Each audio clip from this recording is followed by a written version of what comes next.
currently a master's student in the design school here at CMU. But she got there by kind of a circuitous route.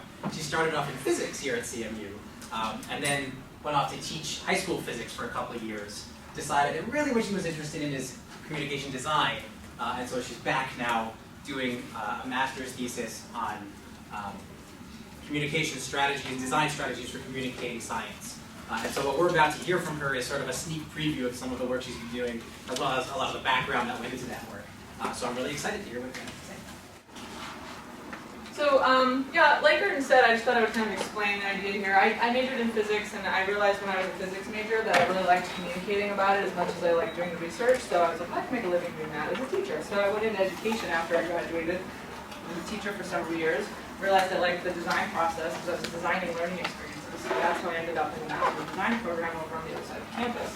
It's still surreal every day to be over there. I was in Wien every day for 4 years, and I'm over at Margaret Morrison. It's like I'm an imposter over there. But I'm trying to figure out ways to take the stuff that I've learned about how to communicate better and put it into a form that's actually usable for folks like you who aren't going to make communication your full-time job. I hope that nobody thinks that's the expectation. But that it becomes an important part of what you do, especially if you want to make meaning out of the stuff that you're learning and studying and you're trying to share with the world. So I want to kind of walk through the background to a lot of what this is. I'm going to talk for, I don't know, 25, 30 minutes. We'll see how long it takes. And then I have a few little activities that I'd like to try, some of which are kind of conjoined with what's in those cards. And hopefully at the end of this, you'll have a sense for both what I'm going to talk about, which is something called cultural cognition, and then also how you can actually use it in a useful way in your practice when you're trying to communicate. Yeah, there's just a feedback form if you want to answer that. It's right on your desk. Yeah, just on the left-hand side. So, all right, let's start with this little truism about history and the way things change or don't change over time. So this is then. This is a while ago. And this is today.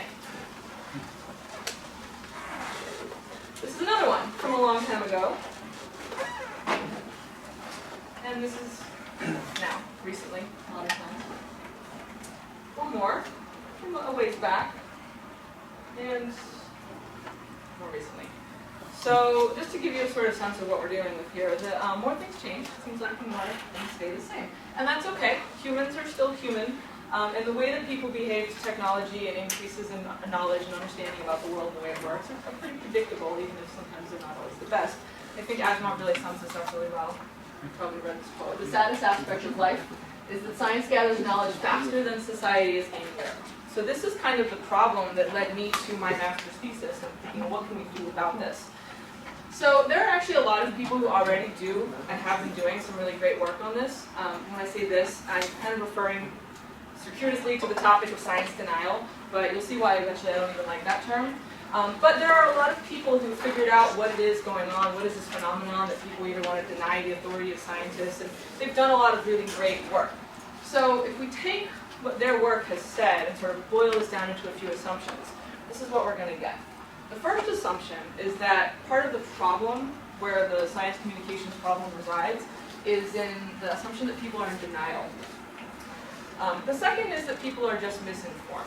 So maybe there's just a lot of bad information out there, people aren't educated enough, we need to improve education in our schools. And third is that some people are just irrational, and these people are just, there's no dealing with them, they just don't want to listen to reason. And so if these are the three assumptions that we're going to base our trying to deal with the problem of science communication on, the solutions become pretty clear. And the solutions to these would be first, if there really is a problem of denial, we need to just make a stronger argument. So if people don't trust scientists or they don't trust what's going on in the logic of people's communication, we need to just do a better job of it, be more logical, make a stronger argument so that people know that there's consensus on certain topics. For the question of misinformation, I mean, the solution here is pretty clear. We just need to educate people better, right? Better information, more clear, earlier education in schools, and so on. That should hopefully help that problem. The third is that for those people who are irrational, there are a lot of folks out there who suggest we should just not engage with them. We need to marginalize this portion of the population because they're not willing to play by the rules, so let's just ignore them and hope that they go away. So I think this is maybe familiar to a lot of you, or at least some pieces of it, that this tends to be the philosophy people take to approach science communication. The problem is none of that is really true. In fact, most of those assumptions aren't based in any kind of empirical evidence, fact, we have a lot of evidence to the contrary. So I wanted to go through that a little bit. Let's talk about that first point. Are people really in denial? Are they really denying the authority of scientists? So there are a couple examples. We have a lot of examples of stuff that we know pretty well. I got climate change up here for this one, maybe you've seen this graph. And the idea is that if all we need to do is prove the consensus better and show that there's a lot of agreement, well, there's that right there. I mean, if that's not convincing, I don't know what is. But the problem is that no matter what, some people, when you show them this, are just going to focus on that. That's all they're going to see. Here's another example. You guys know this guy? Andrew Wakefield. He's the guy who authored the study on autism and vaccines that included 12 children, 8 of whom their parents were suing a vaccine manufacturer. Eventually, I think you've all probably heard, that study was retracted, the whole thing was bogus, and he's lost his license. So if this is not a strong and compelling case for science doing its job, I'm not sure what is, but nonetheless, you still get this guy speaking at rallies. And one thing I want to point out that will come up a little bit later, notice it says rally for personal rights. So they're not looking to this guy for some kind of scientific credibility. They think he's a champion for them in some way. So this isn't really going to be just an issue of let's prove our case better. We're already doing a damn good job of that. It's not getting the job done. So I want to Sorry, can you just say what this guy did? Get that? Oh, I'm sorry, Andrew Wakefield? Yeah. He was a doctor, scientist, researcher who he performed a study, I think I said 12 students, and it linked vaccination, childhood vaccination, the MMR vaccine in specific, but he was looking at a broader range of vaccines, to autism. And so that study, the conclusion was that there's probably maybe a link between childhood vaccination and autism. The problem with that was, even though it was published in The Lancet, so many different folks and groups and all kinds of organizations have tried to reproduce that link and nobody's been able to. And so lots and lots and lots of studies have actually come to the opposite conclusion. It caused a big stir in the United States, and people would stop getting their children vaccinated for fear that it would cause autism. Yeah, I mean, basically, I'm just using this in this case as an example of someone who science has done its job here. I mean, sure, this guy is an example of someone going a little bit wrong, wayward with it. I mean, there are also claims about there being some shady dealings between him and the lawyers of the children who he used in the study. But all of that aside, what happened? Eventually, the scientific community gathered around and tried to reproduce these results and couldn't. Science said, all right, you're out of here. And the problem is that the public hasn't been brought along with that message. So the public, despite seeing on today that this guy's lost his license, he's still a hero in some groups. And what I'm going to hopefully show is that there's a little more to it than just having the scientific authority of one group saying that this guy's work's been retracted and so on. By the way, if there are any other questions during the talk, just ask. I don't want you to wait till the end. So what I want to talk about is this work that's being done at Yale by a group called the Cultural Cognition Project, and I've actually based a lot of what I've been doing on some of their research. This is mostly work in social science and risk communication, risk perception, but I think there's some really valuable stuff here that we as scientists and science communicators could really make use of. So they actually map people onto a grid, and when I say this, I don't mean we develop a typology of people, but rather a worldview or an attitude that people take towards the rest of the world and the way that people develop affinity with groups and social organizations. And everybody kind of maps onto this grid somewhere, and the way that they map onto this grid influences the way that they interpret information. I'm going to go into these in a little more detail later, because this is going to basically be the crux of what we work with today. But just to kind of give you the basic idea, this one scale is going to be a scale between being a hierarchical or egalitarian person. What I mean is, folks who are more hierarchical really like a social structure that is stratified, where people have different roles and very conventional roles. They like stability. They like for there to be differences and for duties, responsibilities, and benefits to be assigned based on those hierarchical roles. That's what they're comfortable with, and that's the way they approach the world. Egalitarian is the opposite of that. Everybody should be equal. We're all on the exact same plane. Non-traditional roles and duties and benefits are fine with these people. Diversity, anything that is kind of counter-traditional is fine, and sometimes considered even good or better than a traditional hierarchical structure. The other spectrum is going to be individualist or communitarian.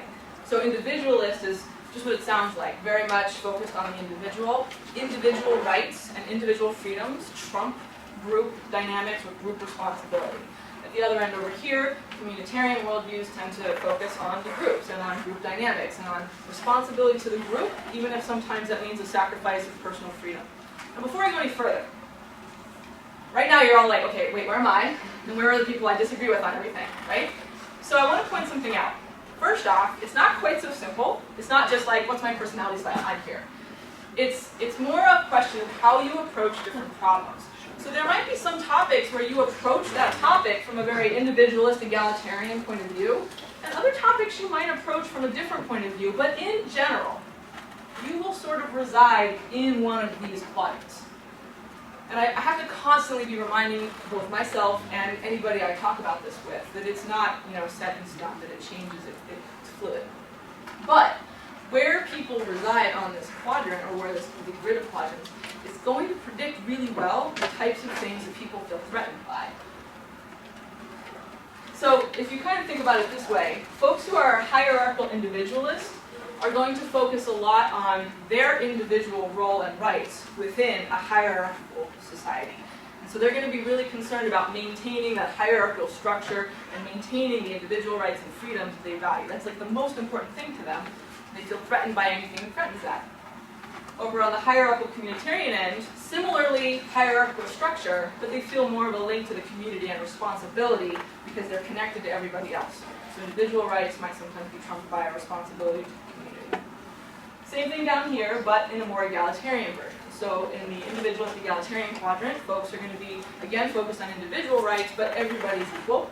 And for egalitarian communitarian, everybody's equal, but we have a group responsibility. A lot of social scientists refer to this as group and grid.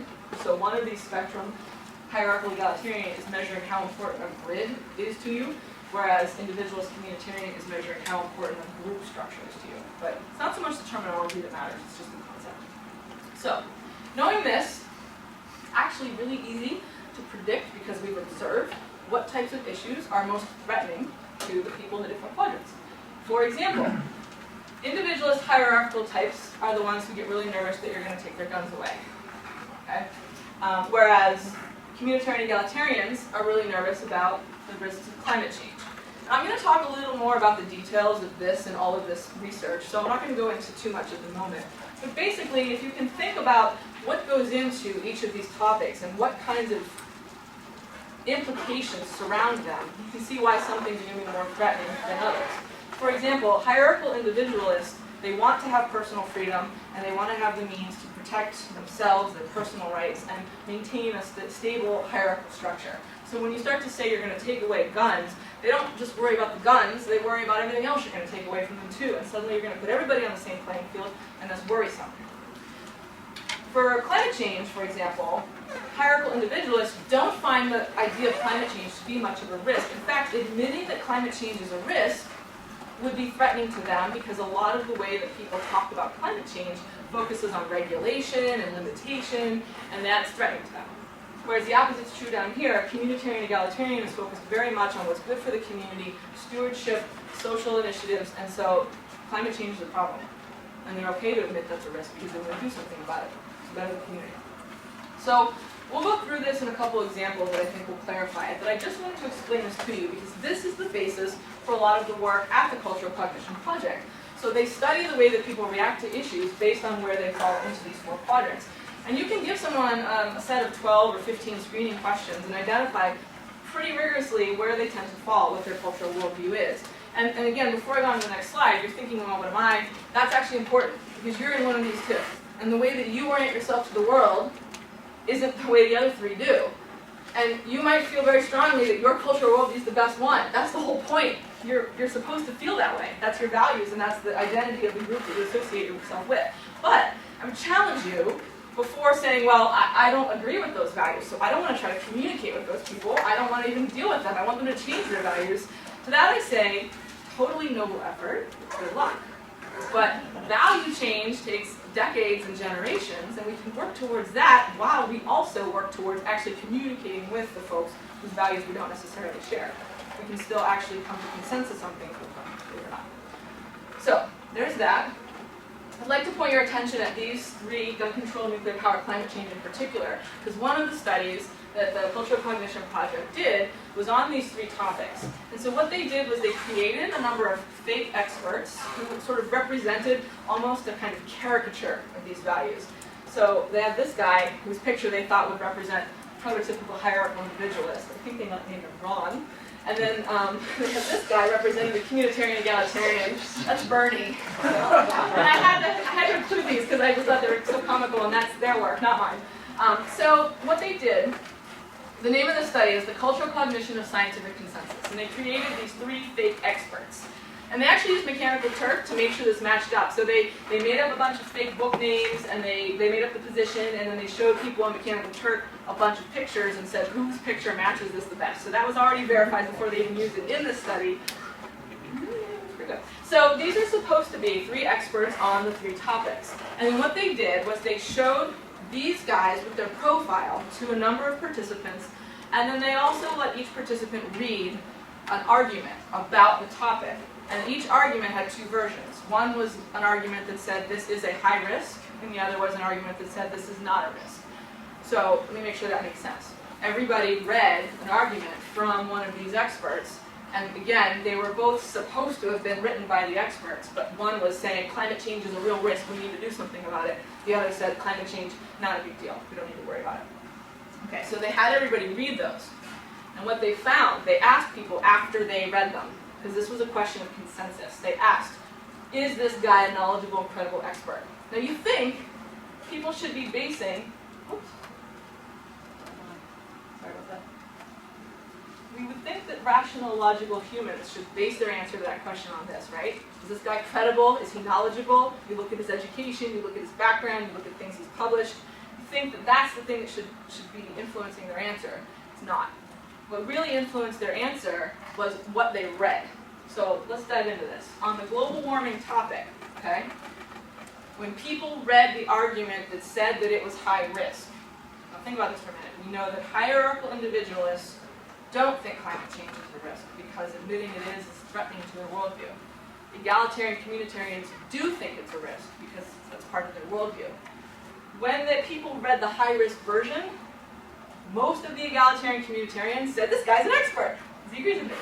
And most of the the hierarchical individualists said, this guy's not an expert. Even though they all read the same piece, with the same picture, the same background, the way that people assessed their expertise was dependent on their cultural worldview. And if you look at the opposite situation, the opposite happened.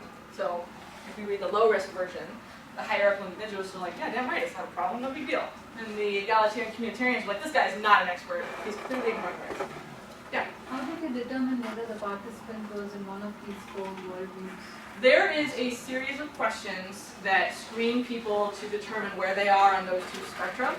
And in my understanding of the way that the Cultural Cognition Project folks, usually they give those questions to people just right up front, and then they use that to map people onto the grid. And they don't pick like an arbitrary sort of middle spot. They basically take a representative sample of the population, and then wherever the mean is, they put that in the middle and go from there. So that's how they determine it. And if you want, I can share those questions and what they are later, but they're basically kind of the questions on a Likert scale that ask you to agree or disagree with certain views. So I think the government is too involved and interferes versus I think the government is fine, it should interfere, and things like that.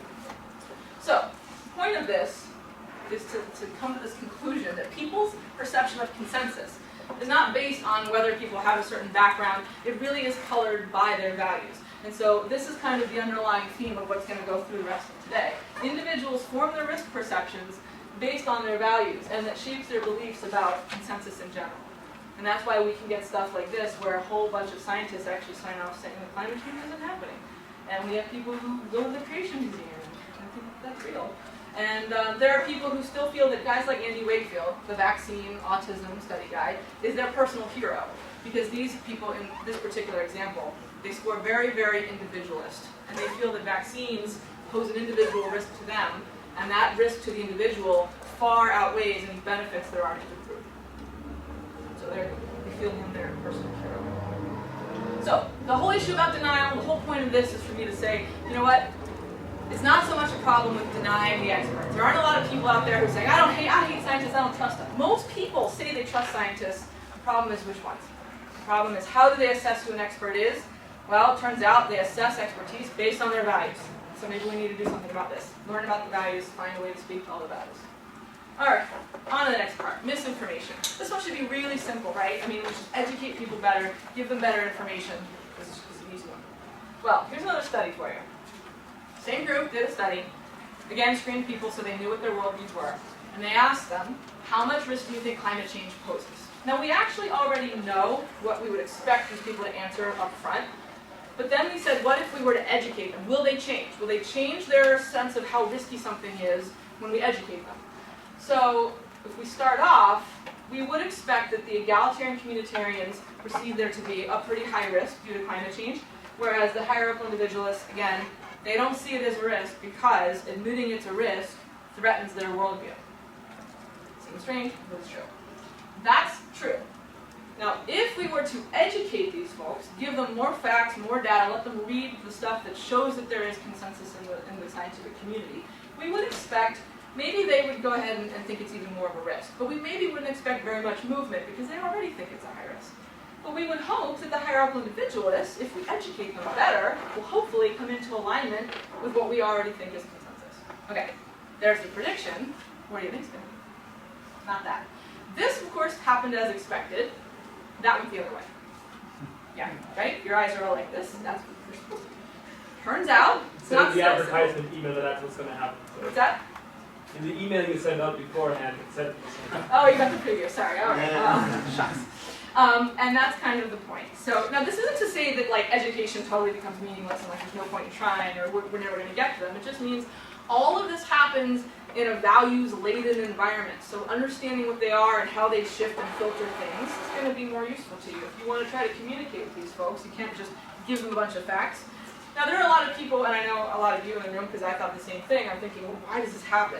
There are tons of studies that go on into that in more detail. And there are a lot of thoughts about the different types of heuristics, different cognitive biases that people engage in that take the understanding of something kind of in the wrong direction.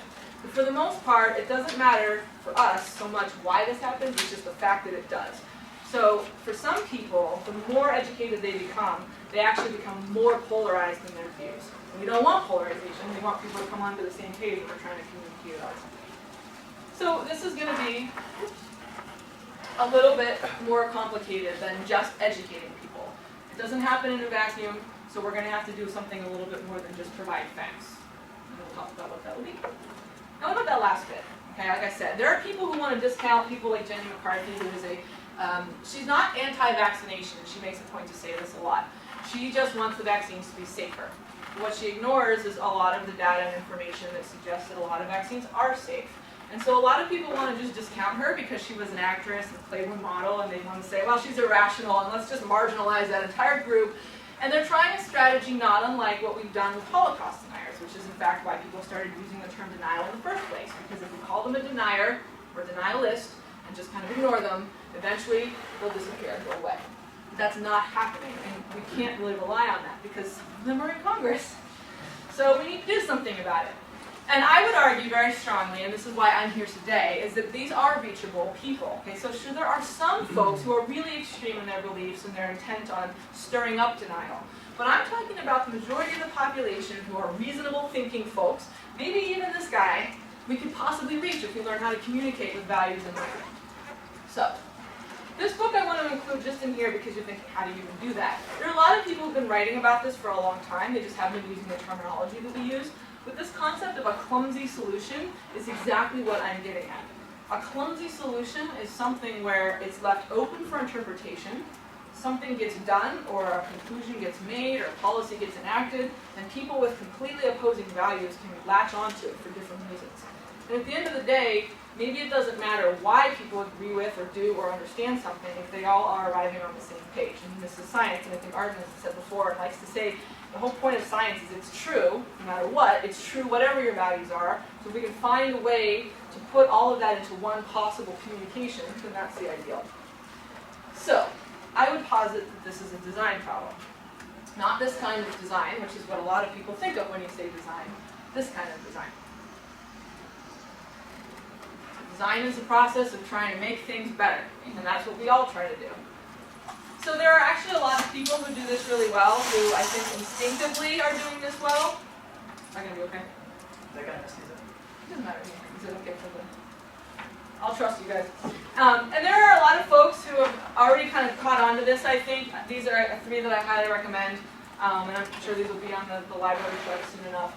And they're already onto the right idea. And there are also people in the scientific community who we know already do a really good job, right? I mean, they know how to make a very compelling presentation, they know how to tell stories, they know how to communicate in ways that resonate with people. The problem is, when you think of folks like Bill Nye and Neil deGrasse Tyson, they're usually going to be most popular with the scientific community and folks in the very pro-scientific crowd, right? They're kind of preaching to the converted, yeah? So how do you design for people who don't already agree with you? Well, there's an answer for that. It's rhetoric. And when I say rhetoric, I don't mean rhetoric as in the art of lying, the way that people use the term rhetoric now. That's just a lot of rhetoric. I mean rhetoric as in classical rhetoric, the art of communicating, the art of understanding your audience and crafting a message that will resonate with them. We don't have to spin things, we don't have to lie, it's not marketing, it's not persuasion, it's just argument and communication based on understanding your audience. And so, rhetoric, design, whatever you want to call it, I don't care about the terminology, that's kind of what I wanted to talk about today. So, what I've done over in my work is rhetoric, but in the design field we call it human-centered design instead of rhetoric. And the process usually looks like this. Now I'm not going to talk too much about what I've done right now, I'll mention it a little bit later, but just to give you an idea, the whole point is to start with empathy. Now again, you're thinking, I've got X values, maybe you're egalitarian communitarian, and you're thinking this hierarchical individualist sounds like a bunch of jerks. I don't really want to communicate with them because I just don't agree with them at all. Empathy doesn't mean you have to like somebody, doesn't mean you have to agree with their values. It means you put yourself in their shoes, you understand what's going through their head, then it makes it easier to communicate on a way that they understand. You can get on their wavelength without having to agree with them or even further or encourage their views or values. So empathy means understand your audience. That's it. Define your problem, ideate, meaning come up with lots of different possible solutions, prototype, test. Hopefully some of that sounds familiar. Scientific method that's under a different name, right?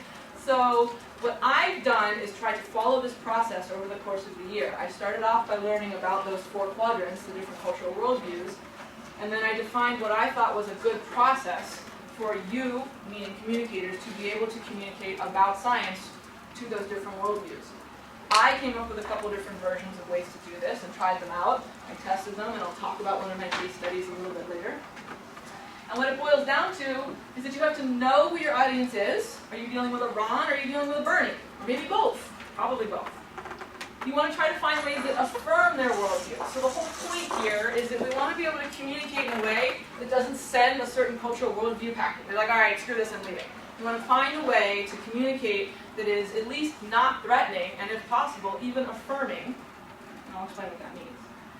You want to also maintain the credibility, and I think that's one of the things that scientists worry most about. If I start thinking too much about framing messages a certain way, and spinning things, credibility is gone, and I'm not a scientist or researcher or communicator anymore, I'm an advertiser.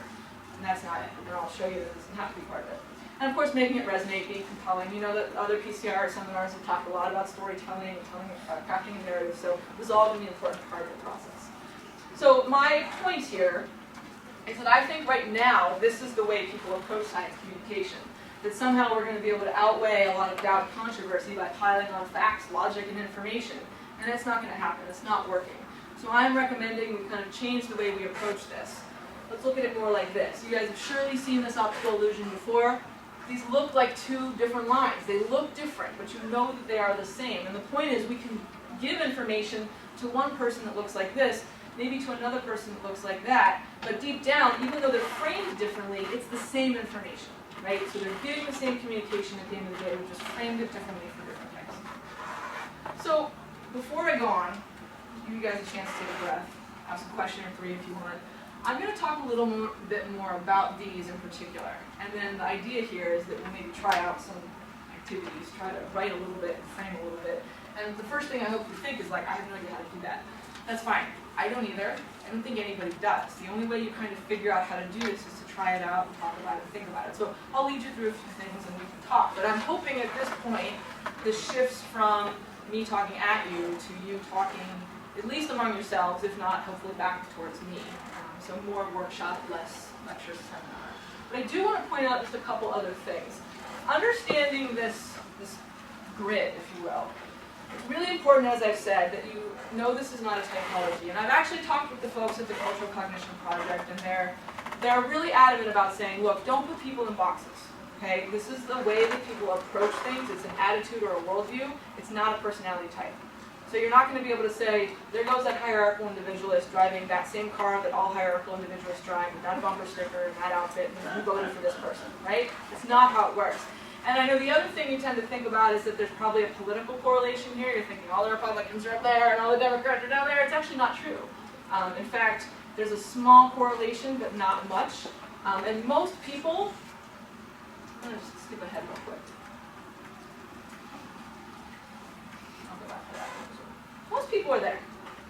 Okay? I mean, the extreme stereotypes are going to be the ones that are kind of out, you know, somewhere far away. If you were to give somebody those 12 screening questions and see where they map, most people are going to be close to the center. But by thinking about and sort of brainstorming about the extreme stereotypes, it lets us draw distinctions in ways that are useful. Okay, so just keep that in the back of your mind. We're going to talk about stereotypes because it's useful, but most people aren't stereotypes.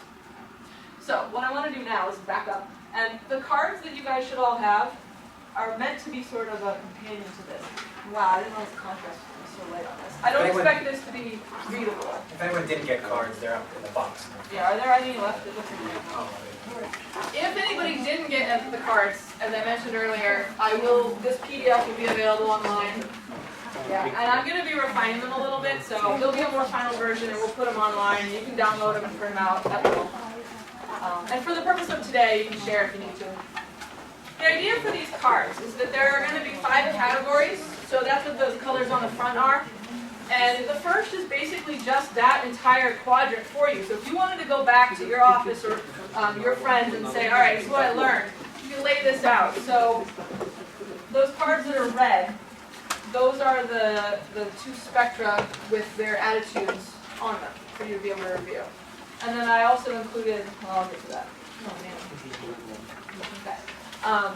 And then there'll be the actual worldviews in each quadrant. Now, as we go through today, like you guys are doing right now, like flipping through, that's great, and I kind of want you to do that, but I don't want you to feel like you have to follow along, so this isn't like a lesson, like, okay, get out card 3 now, it's just sort of there for you to look at.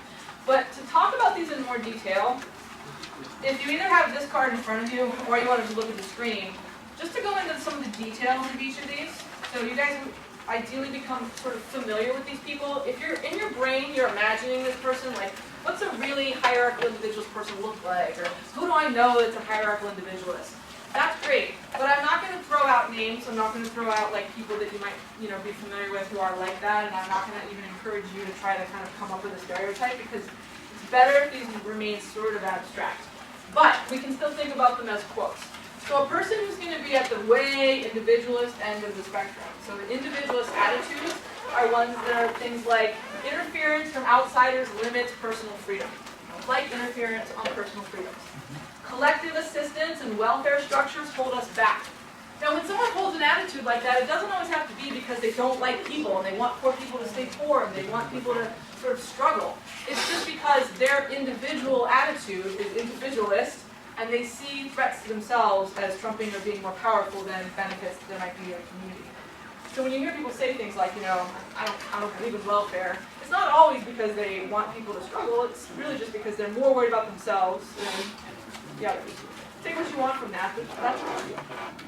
They also say that people should fend for themselves, leave others alone. Look, I'm going to take care of myself, so you leave me alone. You can take care of yourself, I'll leave you alone.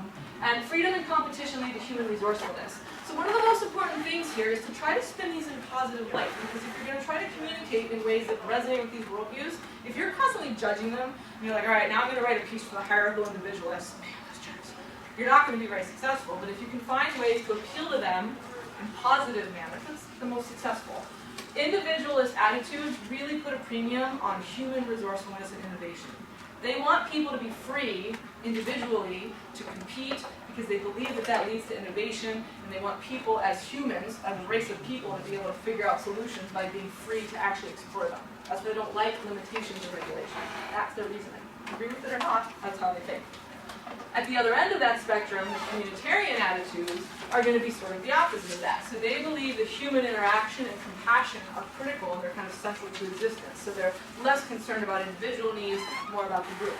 They believe people have a responsibility to take care of each other, not to leave each other alone, and they believe that everyone should be willing to both help others and depend on others. And last but not least, where the individualists really believe in individual personal resourcefulness, the communitarian attitudes are going to be more about community and solidarity. Okay? Hierarchical, pretty much what it sounds like. These people believe that it's okay to acknowledge and even emphasize difference. It's one of those things that they tend to kind of not talk a lot about because even the folks in here who might have more hierarchical leaning worldviews, you get a lot of crap for that, right? Think about the scientific community even. Think about the way that expertise and credibility play into the scientific community and the way that publishing works. There's a little bit of this everywhere. Oops, I'll do that. They also believe it's okay to distribute wealth and duty according to class or expertise. Now before you're like, distribute wealth according to class, that seems awfully unfair. But that also translates into, let's distribute expertise and authority based on education or background, how many papers I published. So a hierarchical worldview can manifest in a couple different ways.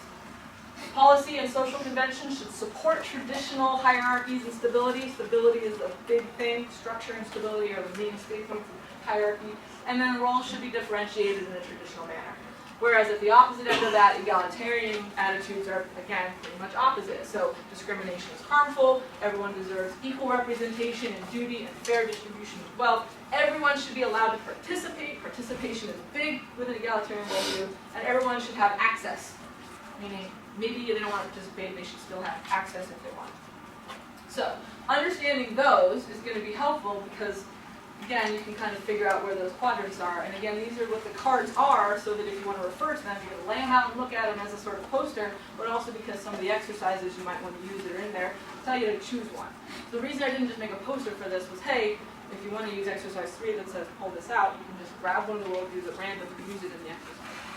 And so we've talked a little bit about these, but I think the driving quote to think about for a hierarchical individualist is, look, personal ambition is not a vice. This is not selfishness. This is being resourceful and innovative and doing what I need to do to come up with things that are good for society, but ultimately benefit the individual most of all. The thing about these guys is that they really value personal freedom and unrestricted opportunities, but the risks are the things you want to avoid. So they feel very threatened by these, and you're going to want to avoid these. So things that destabilize traditional structures, anything that suggests we're going to regulate you and not let you do what you want, threaten them. Now, are we saying we can't have that? Like, are we saying we can't make policy that regulates? No. All we're saying is that when you frame communication, when you talk about something, if you immediately start talking about how this means we have to regulate this or stop this or prevent that, you're going to turn them off. Whereas you might be able to keep them on the same page if you frame it differently. Hierarchical communitarians, similar but more dependent on the community. What's good for the goose is good for the gander. So what you may want individually doesn't matter as much as what I think we should have to maintain a hierarchical structure to society. Okay? And again, I'm not going to read through all of them because I hope you're kind of developing a picture and I don't want to bore everybody's up. And do we give examples or are we going to get? We'll do it. Hopefully that'll make sense when we get to more examples. Egalitarian individualists, everyone should be free to choose their own path. So everybody should be free, have access, have the ability, but ultimately do what they want, on their own, left alone. Very laissez-faire attitude. And the egalitarian communitarian is one for all and all for one. We're in this together, we rely on each other, in fact we expect it to be that way. Okay? So by no means after an hour or whatever that I expect you to have like a really great understanding of how these people function and how the different worldviews manifest. But the point is you don't really need that. And if you're going to communicate about science to anybody, whatever that audience is, you don't always have the ability to give them a bunch of screening questions in advance anyway, right? You're not going to say, hold on, let me give you this quiz, let me get the results back, now I'm going to design my communication for you based on your quiz results. That's like stupid. Point is, if you develop a sort of understanding of the 4 quadrants, you can design communication that will sort of meet all 4 of them in one way or another. That's kind of the point. And if you develop a sort of gut instinct for what kind of audiences you're likely to be dealing with and what kind of audiences are going to be threatened by what you're saying, then you can sort of predict and anticipate and design communication better. So, we already talked about this. Remember that stereotypes are not real, but they're useful for thinking. Most people aren't stereotypes. So what I want to do for the rest of the time is first a couple things that will hopefully help you get more comfortable with the worldviews and get a sense for your understanding of them. And then maybe, hopefully, you try it. All right, and I have a few activities we'll try with that. And ultimately, you know, try to use this in your own work as you go forward. And I would love, and I know that the group in general, PCR, would love for you to have the opportunity to talk about this with us. So we didn't necessarily set up anything on the website, but just sharing via feedback, sharing via email, and hopefully in future incarnations of this workshop and seminar, we're able to, you know, see how this goes and what we can do better so that you actually use this. So the first thing I want to do is show you a bunch of quotes and see, for just, you know, the sake of what you guys can come up with, how you think these quotes would fall on this quadrant. And I don't mean like where the quote goes like it belongs somewhere, because you could honestly probably make an argument for any of the four. But what I really want is to just kind of get people sort of thinking about, based on the language in the quote, based on the tone, the voice, the way that the quote is worded, what of the four worldviews do you think it'll resonate with most? And there's no right answers, it's sort of just to think about it a little bit. So, questions, water break, Gotham Read? Yeah. So, when we talk about having a view of the community, do you mean that we should have a community in mind? So maybe someone's egalitarian with respect to the science community, but not with respect to True. nations? Absolutely true. You guys all heard it, right? Like, if you have a different type of community, you might have one worldview with regard to certain types of topics or issues or in a community, and in another community, that same person might have a more hierarchical worldview. That is true, and that you would think makes things like infinitely complex and hard to model, but in reality, it doesn't change the approach. It doesn't change the way that you're going to try to think about the world. So most people, again, still tend to fall within one of the quadrants. They might move a little bit, like on issues about X, they might be more here. On issues about X, they might be more here. But since you're not going to try to be spinning things differently for each group anyway, it's more about thinking about how would these four worldviews respond to this. And yeah, of course, knowing that there is going to be some variation. So in different communities, people might feel one way and others might feel another. I will tell you this, and you're probably all suspecting it. The scientific community, in large part, does tend to trend down here. Now, if that sounds familiar to you, that's great. But if you're somebody sitting in this room who feels very much like that, that's fine. The whole point is this isn't a value judgment. And similarly, if you think about a lot of the scientific community falling in this quadrant, think about the way that a lot of messaging about science gets worded. It resonates with this quadrant because a lot of it is written in this type of worldview. And so it's kind of no wonder that there are other worldviews that are alienated by it. And if you're one of these, or if you're more over here, it's just a matter of sort of learning to think about where you fall and how that affects the way you communicate, and then thinking, are there ways I could sort of adjust this message so it doesn't alienate the other group? At bare minimum, if that's all you do, you're still doing worlds better than most people. You know, and if you get to be an expert at it, you can start to find ways to kind of affirm all of them at once. And then you write a book and you can win a prize. So let's go to this quote. Any other questions, by the way? You might need to like do some jumping jacks or anything. I used to be a high school teacher, so at this point I would literally make everybody do jumping jacks, stretch their legs, you know, laugh awkwardly, look at me funny, close your eyes. I don't care what you do. So you guys have probably even read this quote before. The good thing about science is that it's true whether or not you believe in it. I would ask this: where do you think this is going to fall? Where do you think this is going to resonate with most? Just yell stuff. Begin the bottom. Yeah. That could be. Oh, you want me to? Well, so you want to name them like Bob, Jane? Okay, yeah, good idea. I'm thinking like Fred, Harry. What do you? Yeah. Now, am I going to get an argument? I am one of you. I have a physics degree. Okay. Okay, so, and the other thing is this. You might think that like some quote I show up here seems really egalitarian. You're not really sure if it's communitarian or individualist, but maybe it's just really egalitarian. That's fine, you can just say that too. It's not like, I didn't pick these quotes thinking there's an obvious answer. Like that one's a 3 and that one's a 2. There are some that I think are a little more obvious than others, and it's just for the conversation. So, thoughts on this one? 2. Anybody want to sort of offer why as well? I won't make you do both. Thank you for at least saying it out loud. I'll say, is this hierarchical because it assumes like truth that exists outside of yourself? So it's not. I would, yeah. I mean, and again, I'm no more expert on it. Maybe I'm 9 months more expert on it than you, and that's it. But I would say that there isn't a clear answer, and that would be my reasoning too. So this one's one of the fuzzier quotes. It's not really clear, but I think that it kind of implies a sort of, we've got truth with a capital T, like it or not, too bad. So I would think that way. I think it's also pretty clearly not individualist, given that it's saying you don't get to believe what you want to believe, it's just true or not. Fair enough. Good defense for two. I'll take that.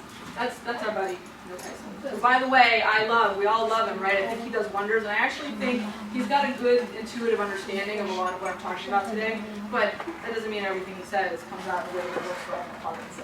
Yeah. I had a different take on it, but you can argue with me on why it's wrong. Depending on how it's being said. What about, let's say the person making the statement respects the fact that the other person's belief is important. So what are we judging there? That's all, like whether or not you believe in it, the fact that someone's belief is important enough to give consideration in that sentence. So the fact that they're even thinking about it in the first So place. that's how skewed it towards individualists because I read it that way. Yeah. But I don't know if that's incorrect or whether it's... I think that's totally valid. And I know this may frustrate a number of you, but I'm not going to necessarily say, yes, no kind of thing.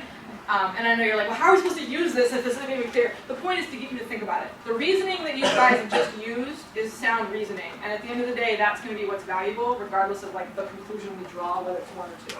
It's the reasoning that's going to be valuable. Because in this sentence, you just said science is true. That's true. Yeah, I would say both of those are pretty valid. And it's like, again, a single quote doesn't have a worldview. It's more about what's going to resonate more and what isn't. So this might resonate with both, people in this quadrant and this quadrant, but less with these folks. Okay, I'll read these two. I assume they're pretty legible documented. If not, I say to the grown-ups, if you want to deny evolution and live in your world that's completely inconsistent with the world we observe, that's fine. But don't make your kids do it because we need them. We need scientifically literate voters and taxpayers for the future. We need engineers that can build stuff and solve problems. And if you're not sure where to start kind of just looking at the two spectrums. So for example, does this seem individualist or communitarian? Yeah, see, perfect. Everybody in the room is like, yeah, it's communitarian. They're thinking about the good of the community. Now, whether it's more hierarchical or egalitarian, I think you could probably make the same kind of arguments we just made for the previous one. So maybe it's not worth making those arguments. But I think this speaks very much to the communitarian argument. Science and art belong to the whole world, and before them vanish the barriers of nationality.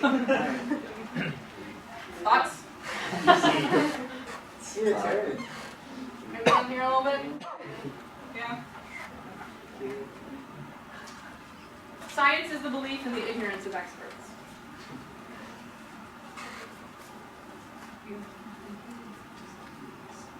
Well, egalitarian is not defining goals of getting more over.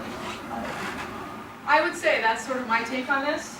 The idea, and what the author means by this quote, well, I'll just tell you what it is.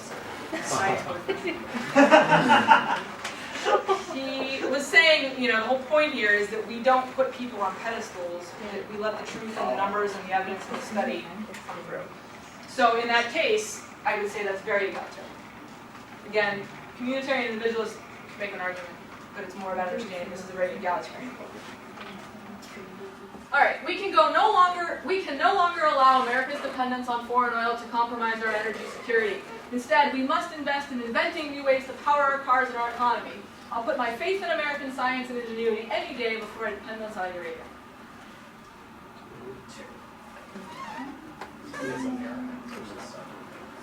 Depends on what the American science means. Okay? Yeah, because I'm starting to kind of lean towards core if you consider like America. America! but then at the same time, it's kind of like for the whole community, it's better to rely on our community. So. Okay, so that analysis, great analysis, and you're hopefully you're starting to pick up on, if you know the author, it kind of like changes what you think about it, right? I mean, it might help to know who said it. So, did he mean America, or did he mean science and ingenuity? So, Was he campaigning that? yeah, right, good question, yes. This is probably from campaign speech. That's kind of the point, right? And so to balance out what you can read just from the tone of the words, and then also anything extra that comes from the reputation of the author. And that's important because when you're doing the communicating, are your words going to be there alone? Are they going to be associated with you? Are they going to be on behalf of an organization? Do either you, that organization, or the media through which it's coming have values themselves? It's just things to think about. So it's the critical analysis that's happening here that is perfect. And it's clear to me that you guys are picking up on this right away, which means hopefully I did a good job or you're on geniuses, and this is good either way. So science is like a blabbermouth who ruins a movie by telling you how it ends. Well, I say there are some things we don't want to know, important things. What about this?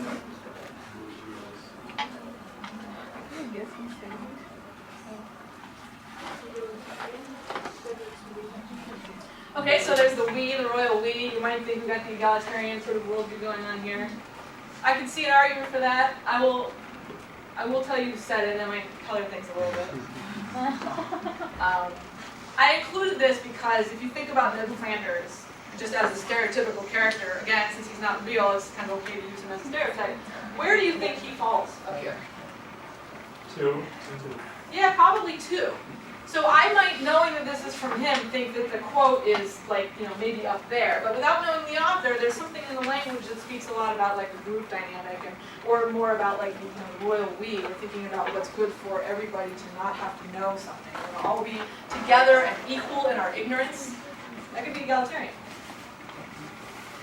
We oppose the teaching of critical thinking skills and similar programs which have the purpose of challenging the students' fixed beliefs and undermining parental authority.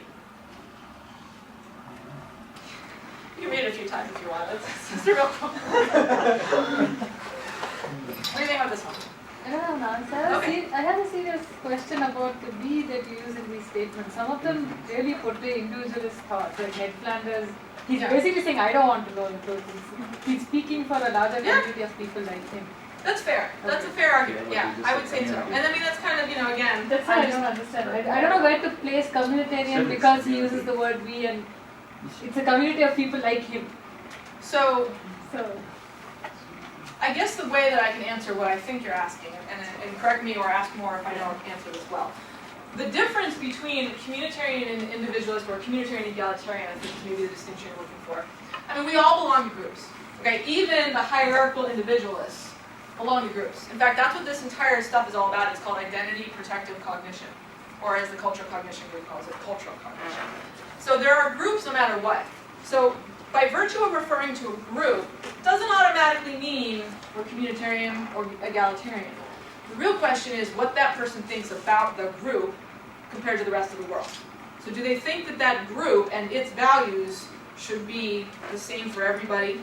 In which case I would say that's very communitarian or egalitarian, depending on how you frame it. I know I'm not answering that best yet, but I will. But if you're thinking more about, I'm part of a group, but the group that I'm part of is a group of individuals.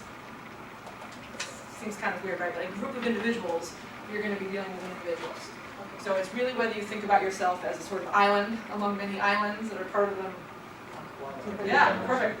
Or if you are, linked very intimately with the rest of the people in your group. So that's your individualist versus communitarian. Now, to distinguish between communitarian and egalitarian, the difference between these two spectra, again, is that one is asking how striated or differentiated or separate the structure should be versus how much of a group dynamic there is. So egalitarians are really just mostly concerned with equal access. Think equal, equality, everybody's on the same playing field. Communitarians don't care if everybody's equal. They just want everybody to be responsible to each other. Does that sort of clarify a little bit? yes. Okay, yeah, so thoughts on this one? I think it's definitely very hierarchical, thinking about fixed beliefs and authority. Yeah, I mean, if that's not a giant clue in the language right there, parental authority, undermining. Now, they came back after this and were like, we didn't mean it like that, guys. Yes, well. But even taken out of context, you can see what they're getting at. It's not so much they have a problem with critical thinking in and of itself. Some might argue they do, but that's separate. But it's the fact that what might happen by virtue of encouraging this kind of curriculum would be that we could undermine the stability in the traditional structure, and that's threatening. So, What's a platform? a platform is when they put, somebody stands up and says it, or it's like, it's their like people- official statement. okay. When they put out, like all the political parties will put out, both individually in the states as well as, like the national parties. they'll put out their list of like, here are the bullet points of the things we believe, and if you're in our group, you better believe them too, so get on board. And we're making them public for everybody else to know. And then what happens, usually it's, during campaign season, so then the people who are campaigning, sort of, they grab onto the ones that will be most useful in their particular area, and don't really emphasize the ones that are. Oops, yeah. So, while it is evident that the human right to produce and use energy does not extend to activities that actually endanger the climate of the Earth upon which we all depend, bogus claims about climate dangers, should not be used as a justification to further limit the American people's freedom.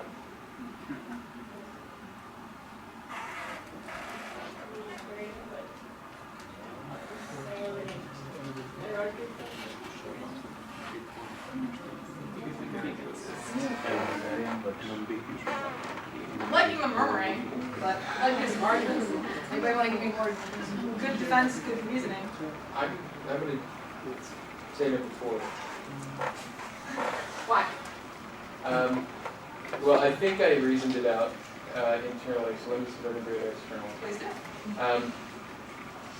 So the first half, it's a very convoluted statement, It but totally is. the first half feels very much like touchy-feely, we all share this planet, we're all stewards and responsible to each other. And the second half is very individualist, right? Because when it comes right down to it, we all have to speak for ourselves. So I would say, and part of the reason I picked this quote, do you feel this is a unified message? I mean, is it kind of giving you like mixed signals? Is it sort of saying two things at once, speaking out of both sides of the mouth? Or you could also look at this as, if you are someone who's inclined to be concerned about climate change, you might be glad that he's made this point. I guess I'll leave it out. He's made this point that this is a risk, this is something, we don't have the right to destroy our environment. But yet, if you're someone who's more concerned about individual or hierarchical things, then you might be glad that he's not, a proponent of limiting personal freedom. So this one's tricky, and I was hoping, and we got what I hoped for, which was that there would be some good reasoning for both, because I don't think there's a clear one here. I think you've got both some language at the beginning that is more communitarian and egalitarian in the sense of we, but more communitarian in the sense that I think there's a responsibility to the group to maintain what belongs to the group. And yet at the back part of it, the point about don't limit my individual freedom. It's very individualist. Would you say it's a hierarchical individualist thing with service, egalitarian, communitarian? And this is a strategy that's sort of successful. You can do it in a duplicitous, kind of deceitful way, and you can also do it in a very honest way with integrity. And that's kind of the goal, is I'm hoping we can, by the end of today, get a sense for how to do the latter. This one, maybe not so much integrity, but depends on what you know about Paul and how you feel about politics. Did you have a question or a point? Or? I was just going to say something along the same lines, that it feels like he's acknowledging that, some people might have some concerns, Right. but and he's saying yes, it's right to have those concerns. These ones are more important. So he's kind of having a go at speaking to other audiences. Yeah. And No, that's perfect. And I would say that that's kind of, I hope that you see, as much as you might have, your personal opinions on one Paul aside, you might have a gut instinct response to some of the things, some of these quotes. But I hope that you can kind of start to analyze this almost like, well, we're not students of rhetoric, although I'd love for PCR to add a rhetoric of science course to the curriculum. But what this is rhetoric, and it's the practice of asking, who's he speaking to, and who's his audience? Who's he think he's speaking to, who's he really speaking to, who's actually listening? That's kind of the point. Okay, we should make all forms of energy bear their full cost. Many forms of energy produce side effects, like pollution, that are a cost to society. The producers don't bear those costs, society does. There has to be a way to level the playing field and cause those forms of energy to bear their true costs. Okay, where do you think this one goes? Yeah. People are like, you don't even want to condescend to answer me, so I'll just assume that you think it's down here. Next question, who do you think said this? Any wild stab at an author?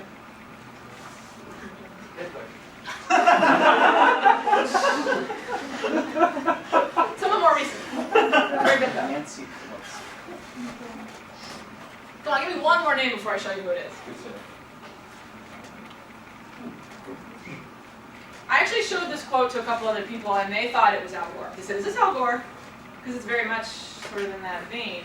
And I just wanted to include this because the language doesn't always have to be attached to the values and credibility of the author. So you see Reagan administration, you might think conservative, whatever goes along with that, but just to, think a little bit about it. Okay, and this is the last one. The Apostle Paul says in Romans 1 that the creation itself reflects God's eternal power and divine nature. Good science searches the order of that creation. Faith informs our response to that data. Bob Inglis, this is just a quote about Bob Inglis. Bob Inglis tells me that the Energy and Enterprise Initiative will be a place of science that understands man cannot live by data alone, but also by awe, wonder, and action. That's a good objective.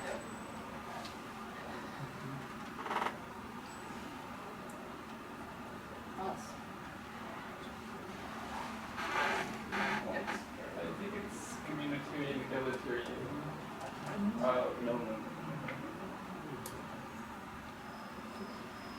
Yes, it seems to presuppose what the equality should be, but then once there is that equality, it's good, and also that I'm not actually so sure about the communitarian part, but it simply doesn't seem to be with this. I wouldn't argue with that. Anybody else would argue with it? I found the appeal to authority to the Bible to be very hierarchical Okay, instead of egalitarian. fair enough. A lot of it depends on how you read into it too. Part of why I wanted to include this was because of the religious overtones, and there is a sort of sense, an assumption that any kind of religious aspect to any of it, to communication, when I say it, is that there's going to be an implied hierarchical worldview. And while that might be more often the case, I don't think the language, other than, like you say, the appeal to authority, there's nothing here that really speaks so strongly about structure and roles and a hierarchical setting, even though there's like the implication again behind the scenes. Order of creation. No, it says design strategy. Yeah, that's a good point. But it does Bob have it. Inglis tells But the us. thing at the end, So I kind of like thinking of it egalitarian because it's like, we cannot live by data alone. Yeah, there's lots of good things about data. There are going to be people who prefer that, but there's parts of mankind, whatever, who need these additional things, and that these are other values that we have to consider seriously. Yeah. So yeah, I can see it. And maybe this is a little bit like the Ron Paul quote in the sense that I can kind of see speaking about one, trying to speak to the other. What I find interesting, I included him in here as well, is because this quote is about this organization called the Energy and Enterprise Initiative, which I don't have any personal ties to or anything, but I use them as one of my examples, especially in the cards as well, because they have kind of figured some of this out. When I say this, cultural cognition, and they're finding ways to communicate about energy reform and climate change and so on in ways that resonate with those guys. And they do it pretty well. So it's just something to think about. What are they doing right? What can you latch onto and use? What's not useful to you, you can discard and so on. Okay. So I tried this myself, and I chose a topic of vaccination because, not so much because this topic is like particularly close to my heart or I had a particular investment in it, but it seemed like a good one where there is some level of polarization and there is evidence that some people are choosing not to vaccinate because of fear of childhood vaccines. And for anybody who's not familiar with this phenomenon, it did start with the Andy Wakefield study. People were worried that childhood vaccines were causing autism, with increasing rates of autism. It was like, oh, what's gone up over the last few years? Well, autism and more kids getting vaccinated with more vaccines, so they must be linked. So anyway, and then they did a lot of work to debunk the link between autism and childhood vaccines. First they said, well, it must be the MMR vaccine in particular. So they totally disproved that. Then they said, well, it's got to be some of the preservatives that are in the vaccines. And then they disproved that, and even though they disproved that link, they went ahead and took it out of the vaccines. Interesting move on that part, we can talk about that later. And even after taking that out, kids are still getting autism, or developing autism, I should say, so it must be mercury, it must be this, it must be this, it must be this. So there are groups of people who are actually beginning to choose to not vaccinate their kids when they're young, and that is leading to small pockets of disease outbreaks. So what I decided to do was look at this topic, and I created, this is kind of hard to read, I apologize, just a short informational piece. It was an interactive piece, so it started with a conversation that people read, and what I did was I compared vaccines to seatbelts, because I looked for a metaphor that could serve as something that could resonate with all four. That's going to be one of the keys to doing this, is finding metaphors that can work in a lot of different ways. And that metaphor worked in this case because a seatbelt is sort of like a vaccine in the sense that it's protective. It's an individual choice, but it has ramifications for the entire community. not just if I choose to put my kid in a seatbelt or not, but also, I found this statistic when I was actually doing this research. When you are in a car where someone in the front is not in their seat and you get in an accident, you are a lot more likely to be injured or killed because they come and fly into you. Something you don't really think about, but you realize in that moment, that person's choice to put their seatbelt on or not does affect me. Because if we do get in an accident, even if I'm in my seatbelt, they're knocking into me and I'm in trouble. So just kind of thinking about some of those comparisons between the metaphors. And I used that metaphor, and I did this again in the sort of context of a conversation that people could be having. And then I tried to frame vaccination and some arguments and information about vaccination with these different voices, talking about it as a right, as a responsibility, as a privilege, and as a choice. And I sort of did that roughly aligning those with these, but that's not really the important part. It was just the way that I approached this. And at the very end of it, I provided this information about the risks and the benefits of vaccination in 3 portions.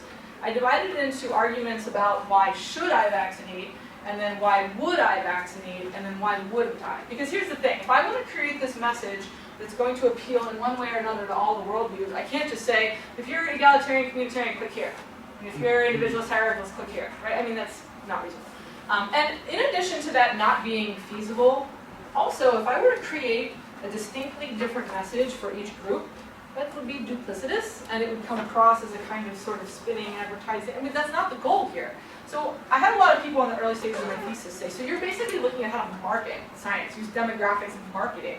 Why aren't you just going to sell this to Merck? So they, I said, that's not what this is about. This is really more about to create a unified message that simply has the potential for the different worldviews to latch on to different things as desired.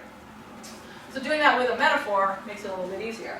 So the why should I arguments were my way of including more communitarian and egalitarian arguments. Why should I? Personal responsibility to the group, community, looking out for each other, stewardship, those were the why should I's. The why would I focuses on me. What are the benefits I get? So we see a lot of vaccine messaging focusing heavily down here. Yeah, you need to do this because as a community, we don't want everybody getting sick, so vaccinate your kids. But we don't really talk a lot about vaccines as a sort of defense. I framed them as a sort of a shield or a weapon or like training your immune system, thinking about it in a very individualist, what's in it for me kind of way. And then I also included why wouldn't I's. This was just a place to debunk a couple things, like the autism myth, that even though most people have read that whole thing was debunked, they don't really think about it, so you put it in front of them. So at one point I had something on the screen that just said, 1 in 88 kids who are vaccinated develop autism. 1 in 88 kids who are not vaccinated develop autism. And just putting that information in there to kind of take that off the table so that if there is that myth that still resides in the head, that becomes something that doesn't interfere with trying to communicate predictive values. So I did that, but at the end, I was careful not to make the whole thing very clearly, here's my point, I think you should definitely go do this. It was meant to be informational, which is a lot of the nature of the type of writing that you do or the communicating that you do. Unless you are a policy advocate or you're in a position to be advocating for or arguing for something, which sometimes you certainly are, in the world of science communication, more often we're informing. And there is an element of persuasion and argument to it, but it's more informational than anything else, so you have the luxury of being able to avoid polarizing people. You can say, this is still a choice, here's the information, do with it as you see fit. And so by doing that, and of course getting feedback and finding out how people responded to the piece, this is what happened. The most telling thing was that people across the board said, I didn't think about it that way. And I did screen people, so I knew what their worldview was, where they fell. The hierarchical individualists or the people who said, I've always thought about vaccines as this like personal responsibility, but I never thought about it as an actual right, that I have a privilege. And I have people at the opposite end saying, I've always thought everybody should get their kid vaccinated. It's a personal or a community responsibility. We should all do it for each other. But I never thought about it as like my own choice. And I got that across the board, and that was the most telling thing, was that this is successful if you can find a way, whether it's through metaphor or a few other techniques, to make the message open for interpretation for multiple worldviews to latch onto some part of it. Then it's possible for them to actually all find something that resonates with them and come to the same conclusion. At the end of it, regardless of worldview, people's attitudes towards vaccination increased in the positive direction. Of course, those who were already very positive about it didn't change all that much, but a few people who were like, yeah, I don't know about vaccines, they said, yeah, I never thought about it that way, I would consider it more. So it wasn't so much for me an issue of how much their attitudes changed, though, it really was more about this. So trying to find ways to talk about or frame information so that everybody's got something that they can grab onto. So, again, I don't expect you to read this, but these cards that are in there, the ones that are blue, okay, these are basically the 6 key strategies that I think are basically the key to doing this, to being able to actually go away and communicate about science with this value stuff in mind. And basically what they boil down to are, you got to understand your own values. We've already done this a little bit. I mean, you keep thinking about it. There's a little bit in here about reflecting on it. And you have to understand your audience's values. And you don't have to, again, go out and screen your audience. You don't have to give a quiz every time you want to communicate with somebody, but just kind of understand in general where these different worldviews are coming to and try to predict how they're going to respond to what it is you're talking about. But then, identity affirmation, non-threatening messaging, pluralistic advocacy are the 3 that you're like, I've never heard of those before. And so what these basically say is, 1, we want to try to find a way to affirm how they feel and what their worldview is. We want to try to avoid threatening and or polarizing them. And we want to try to find ways to make it so that the references or the sources that we quote are people that they are likely to see as sharing their own values. Remember that study from the very beginning about expertise? People depend on their own values when they decide whether someone's an expert. So you could take someone with the best credentials, but if that person's values clash with the values of your audience, they're going to say, that guy's not an expert. So finding experts, whether it's literally finding people or more often just quotes or resources from a variety of places, is going to make it really successful. So let's talk about these 2 real quick. Identity affirmation and non-threatening messaging. When you want to affirm a worldview, all that means is that you try to talk about things in a positive light that gives room for each of the different attitudes to grab onto something. Hierarchical types like stability, authority, and expertise. That's what they want. They want stability, structure, usual. Egalitarian, equality, access, participation, individual, resourcefulness. These are things you're already getting totally familiar with by now. So finding ways to put that language into what you're writing gives them something to latch onto. Like that Ron Paul quote, maybe not done that well, but you got a little of both. Something for somebody to kind of, oh, that's the thing that's going to resonate with me. But this isn't always possible. Good luck creating a message every single time it's got all 4 of these covered, right? I mean, that's tough. So at bare minimum, at least trying to avoid stuff that's going to threaten and kick somebody out of the message and say, what do you want to avoid? Well, hierarchical types, if you're going to be a really harsh critic of industry or traditional social roles, you're going to basically polarize or threaten that group. Now, you can make criticisms, but if it's overly harsh or perceived to be kind of really one-sided, you're going to lose that group altogether. You can still make criticisms, but do it in a way that kind of allows them to find something positive in what you're saying. Egalitarian, anything that talks about denying participation or denying access, or saying that some people deserve something and other people don't. Individualists don't like interference, don't like constraints on personal freedom. So if you start talking about taking things away, again, you might believe that is the thing that should happen, but you don't have to highlight that in what you're saying and make that key. And then communitarian, unrestricted competition and things that are a threat to community groups and stewardship.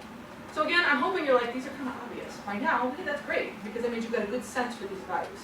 But they're there on the cards to teach you a little further. And then there are these exercises, and again, I've put these in here because if you go away and want to talk about these and look at these later, they're there for you to think about. But the kind of exercises that are going to make you kind of good at doing this are the ones that get you to actually practice it and just do it. So the 2 that